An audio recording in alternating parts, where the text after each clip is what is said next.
चमकता हुआ सितारा ये भारत दुनिया का बने और उसको लेकर के देश के यशस्वी प्रधानमंत्री आदरणीय नरेंद्र मोदी जी गति से काम कर रहे हैं। हम ये भी देख रहे हैं कि आजादी के बाद बहुत थोड़े समय में कितनी गति से भारत बदला है।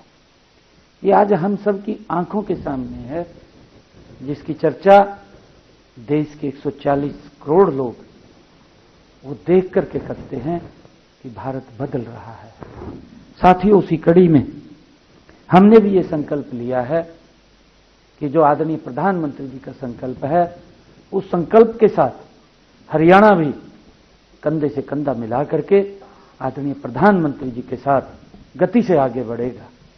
साथियों, हमने 24 दिसंबर को भारत के गृह मंत्री आदरणीय अमित शाह जी के नेतृत्व में पंचकुला में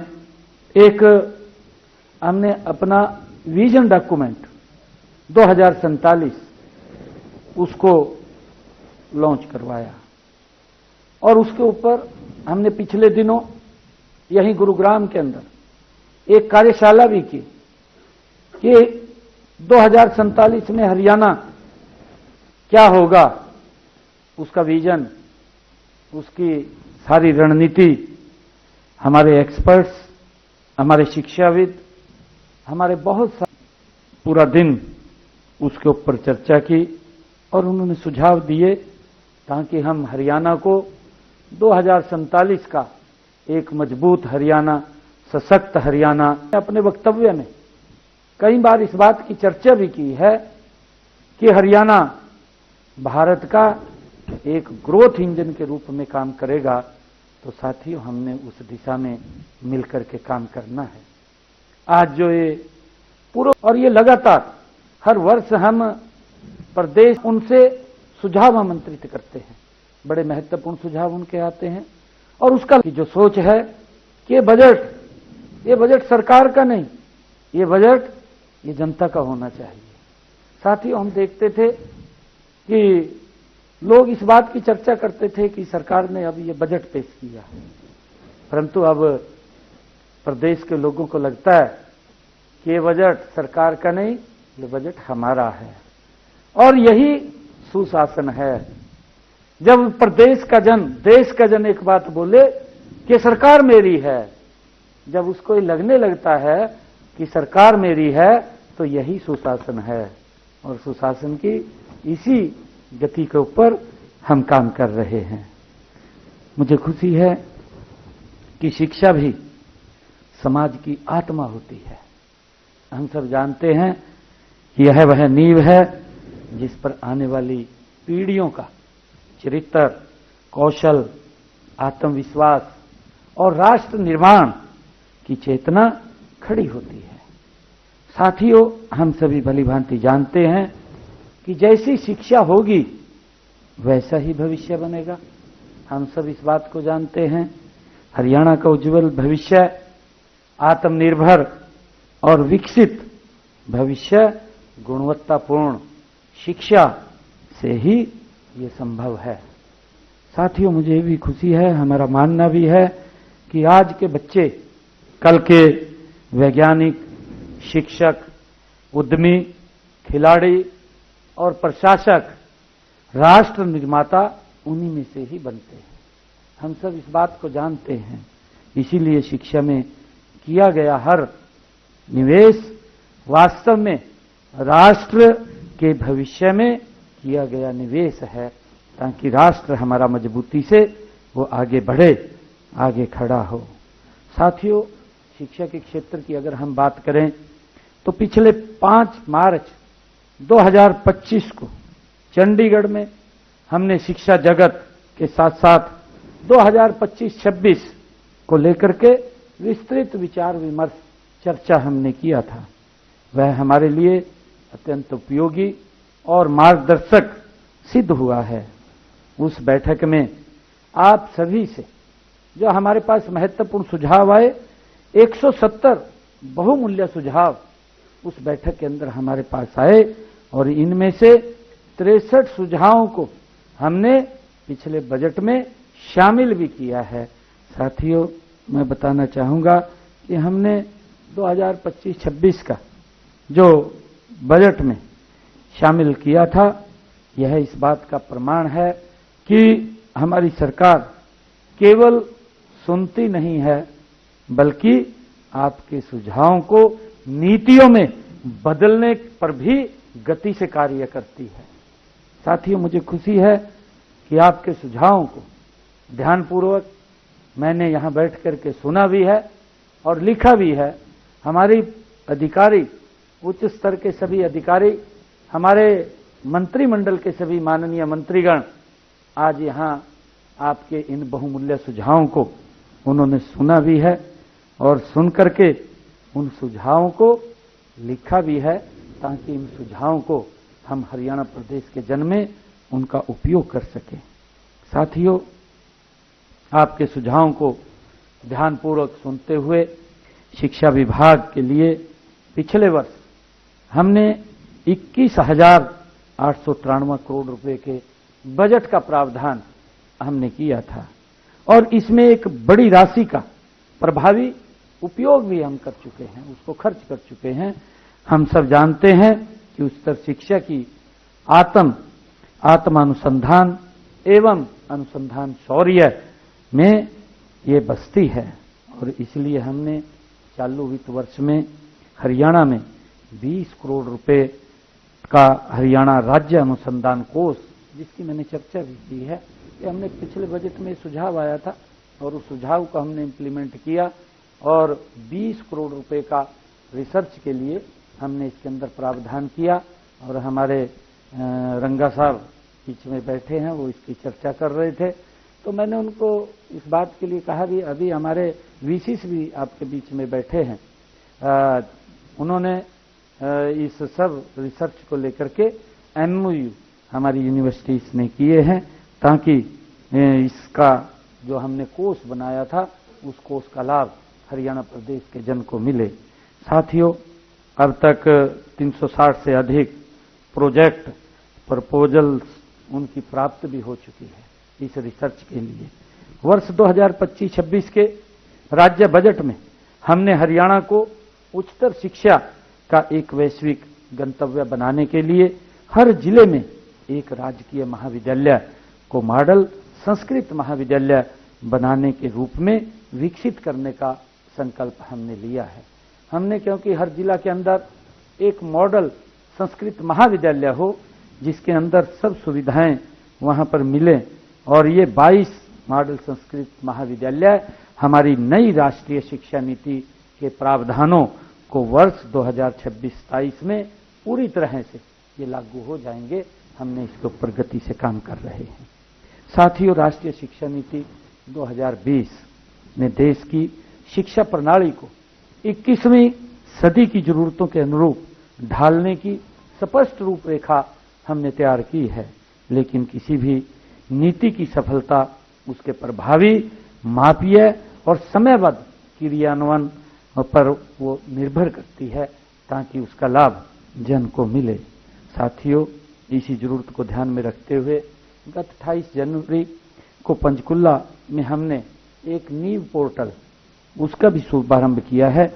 यह पोर्टल इंटेलिजेंस, डेटा ड्रिवन और डिसीजन सपोर्ट सिस्टम, वो जो नीति निर्माण तथा संस्थागत क्रियान्वयन के बीच की दूरी को समाप्त करेगा। हमने नीव पोर्टल को चरणबद्ध और समावेशी ढंग से लागू करने का भी निर्णय लिया है।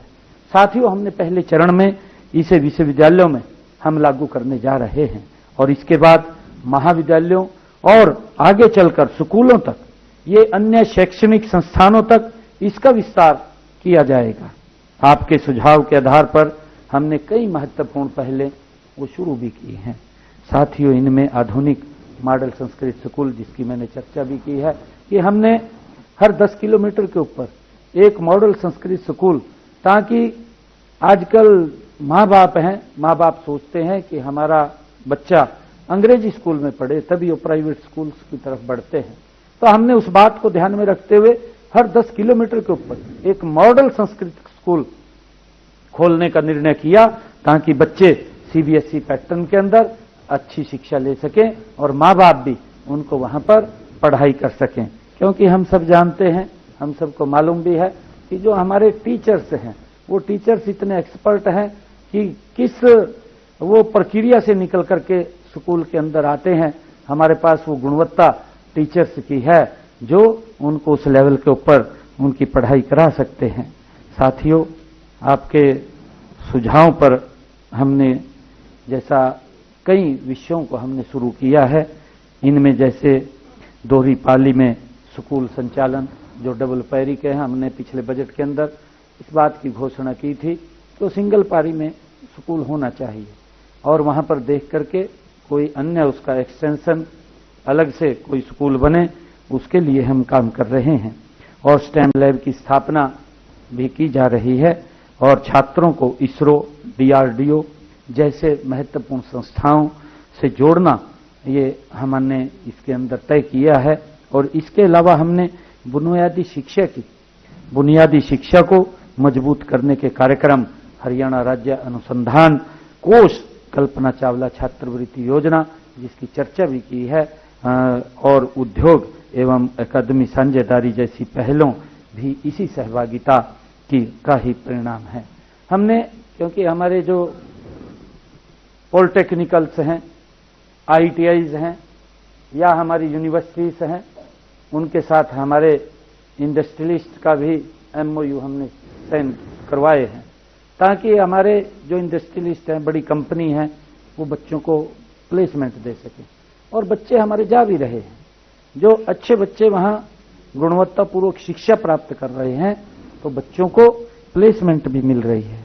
और जिसका भी जिक्र भी किया है कि हमारे बच्चे जो गलत रास्ता इख्तियार करके, माँ बाप भी उसके अंदर क्योंकि सोचते थे कि बच्चा बाहर जाएगा, एक इस प्रकार का माइंडसेट बना हुआ है कि बाहर जाएगा तो वो अच्छा कमाई करेगा और हमें भी उसका लाभ होगा, परंतु गलत रास्ते से जब वो जाते हैं उसका नुकसान परिवार को भी होता है। उनको मालूम नहीं पड़ता कि डंकी रूट से जब वो जाते थे, डंकी रूट से कितना नुकसान बच्चे का भी होता था। कई बार तो बच्चा भी हाथ से निकल जाता था, पैसा भी चला जाता था, परंतु वो जिस सोच के आधार पर उसको भेजते थे उस सोच को भी परिवार पूरा नहीं कर पाता था। उसकी बहुत ज्यादा दिक्कतें हमारे सामने भी खड़ी हो रही थी। उसको लेकर के हमने विधानसभा में, पिछले ही विधानसभा के अंदर हमने एक बिल भी लेकर के आए और बिल हमने बनाया कि अगर कोई बाहर भेजने का काम करता है तो उसने हरियाणा सरकार के एक वेबसाइट के ऊपर अपने आप को रजिस्ट्रेशन कराना पड़ेगा और रजिस्ट्रेशन कराएगा, वो ये भी बताएगा कि इतने बच्चे मैंने बाहर प्लेसमेंट किया है। और उस आधार के ऊपर हमने एक विदेश सहयोग विभाग हरियाणा सरकार ने भी बनाया है और उसके माध्यम से भी हम बच्चे का बाहर से, हम जो बड़ी कंपनियां हैं उनसे डिमांड्स भी लेते हैं और डिमांड्स लेकर के हम बच्चों को यहां पर, उनको कोई ज्यादा उनका खर्च नहीं होता, सिर्फ टिकट का खर्च होता है। भारत से जब वो जिस देश के अंदर प्लेसमेंट के लिए जाएगा, काम के लिए जाएगा, उसका उतना ही किराया लगेगा, बाकी उसका कोई पैसा नहीं लगता। उसको भी भेजने का हम काम कर रहे हैं ताकि बच्चों को इस ऐसे रास्ते से बचाया जा सके। साथियों, हमारी इन पहलों का उद्देश्य बच्चों में वैज्ञानिक सोच, नवाचार, अनुसंधान और व्यवहारिक ज्ञान को विकसित करना है। आज की शिक्षा को हमें रोजगारोन्मुख, कौशल आधारित और भविष्य की आवश्यकताओं के अनुरूप बनाने होगा।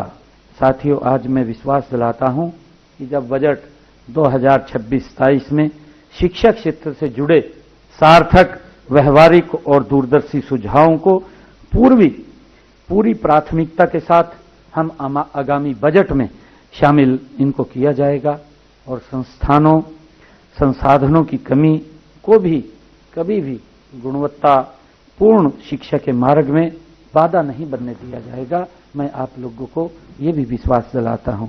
आप सभी शिक्षक, शिक्षाविद और अभिभावक शिक्षा व्यवस्था की वास्तविक जमीनी स्थिति को बेहतर इसको समझते हैं। आपके सुझाव ही हमें बताते हैं कि कहां सुधार की आवश्यकता है और किस दिशा में हमने आगे बढ़ना है। ये आपके सुझावों से हमें एक मार्ग मिलता है। साथियों, महिलाएं हमारे समाज की एक धुरी के रूप में काम करती हैं। यहाँ बैठी हमारी बहनें हरियाणा की आदि आबादी की आवाज की नीति और बजट से जोड़ने का एक सशक्त प्रयास है। हमारे समाज में कहते हैं कि घर की लाडो मजबूत हो तो घर अपने आप मजबूत हो जाता है। ये हमारे समाज की हमारी सरकार महिलाओं को विकास की सशक्त साझेदार बनानी मानती है। साथियों, हमारा यह दृढ़ विश्वास है कि महिला सशक्तिकरण केवल योजनाओं तक ये विषय नहीं है, यह शिक्षा, स्वास्थ्य, सुरक्षा, रोजगार, आत्मनिर्भरता और सम्मान से जुड़ा हुआ विषय है। साथियों, जब महिलाएं को अवसर मिलते हैं, जब महिलाओं को अवसर मिलते हैं तो वे केवल अपना भविष्य नहीं गढ़ती बल्कि पूरे समाज और पूरे प्रदेश की दिशा बदलने का वो काम करती हैं। मैं पूरे विश्वास के साथ ये कह सकता हूं कि जब महिलाएं आगे बढ़ती हैं तो परिवार आगे बढ़ता है, जब परिवार आगे बढ़ता है तो समाज आगे बढ़ता है, और जब समाज आगे बढ़ता है तो प्रदेश गति से आगे बढ़ता है। और आदरणीय प्रधानमंत्री जी का जो संकल्प है कि हमने 2047 तक विकसित भारत बनाना है, उसमें हमारी महिलाओं का एक महत्वपूर्ण योगदान उसके अंदर हो। आदरणीय प्रधानमंत्री जी उस दिशा में गति से काम भी कर रहे हैं। साथियों, महिला कल्याण की अगर हम बात करें, पिछले 20 जनवरी 2025 को पंचकुला में आप सभी के साथ बजट 2025-26 के वो लेकर के विस्तृत विचार विमर्श भी हुआ था, और उस बैठक में मुझे अत्यंत प्रसन्नता, उपयोगी, व्यवहारिक और दूरदर्शी सुझाव आप लोगों से प्राप्त भी हुए थे। हमारे यहाँ एक बात भी बोलते हैं, क्योंकि हरियाणा की अपनी एक शैली है बात करने की। जब हम गांव के अंदर जाते हैं तो अपने तरीके से वो बात को बोलते हैं। एक कहावत भी है कि घर की बात घर की गृहिणी ही सबसे अच्छे से जानती है। घर की बात घर की गृहिणी ही सबसे अच्छे तरीके से जानती है। और इसी भावना को ध्यान में रखते हुए हमने पिछले वर्ष 85 सुझावों में से 39 सुझाव अपने बजट 2025-26 में वो शामिल किए थे, जो आप बहनों के द्वारा सुझाव आए थे। बजट 2025-26 में हमने महिला एवं बाल विकास विभाग के लिए 2101 करोड़ 55 लाख रुपए का प्रावधान हमने किया था, और मुझे खुशी है कि इसमें अब तक हमने 975 करोड़ 15 लाख रुपए की राशि हम इसके ऊपर खर्च भी कर चुके हैं।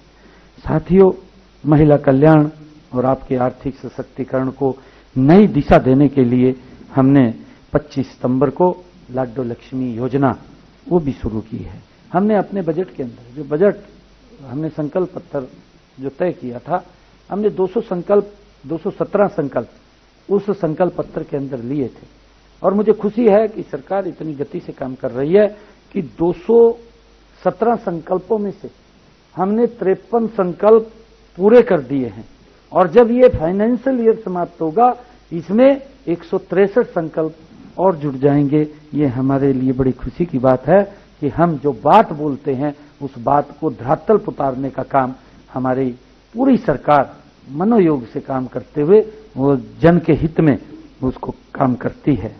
साथियों, और इसी प्रकार हमने किशोरी योजना को प्रदेश के सभी जिलों में भी उसको लागू किया है, ताकि हमारी बेटियां स्वस्थ, पोषण और शिक्षा के क्षेत्र में मजबूत बन सकें।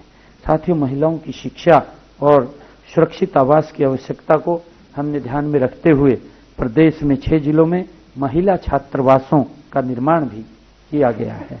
वहीं पर हम महिला स्वयं सहायता समूह की आर्थिक रूप से सशक्त बनाने के लिए हमारी सरकार प्रतिबद्ध है।